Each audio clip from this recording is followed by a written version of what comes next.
નમસ્કાર પશુપાલક મિત્રો, ગુજરાત વેપાર બજાર ચેનલમાં તમારું સ્વાગત છે। વિડીયોમાં દેખાઈ રહેલી ભેંસની વિગતની વાત કરીએ તો આ ભેંસ 7 દિવસની વયાઈ ગયેલી છે। ભેંસની ઊંચાઈ લંબાઈ એકદમ કમ્પ્લીટ છે। કોઠાવાળી ભેંસ છે। ગયા વેતરમાં ભેંસને 11 લીટર બંને ટાઈમ દૂધ હતું। હાલમાં વિયાણી તેને 7 દિવસ થઈ ગયા છે। હાલમાં 7 લીટર દૂધ આવી ગયું છે ભેંસને। ભેંસમાં કોઈ પણ પ્રકારનો એબ નથી એવું ભેંસના માલિકનું કહેવું છે। સંપૂર્ણ જવાબદારી સાથે ભેંસ આપવાની છે। ભેંસ કયા ગામમાં જોવા મળશે? ગામની વાત કરીએ તો ગામ પીપળાના, તાલુકો અને જિલ્લો મોટા રાજકોટ આપને જોવા મળશે।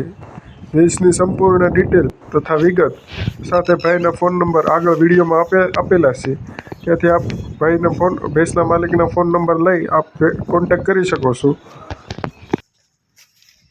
વિડીયો પૂરો જોવા બદલ આપનો ખૂબ ખૂબ આભાર, ધન્યવાદ। જો વિડીયો ગમ્યો હોય તો વિડીયોને લાઇક અને શેર જરૂર કરજો।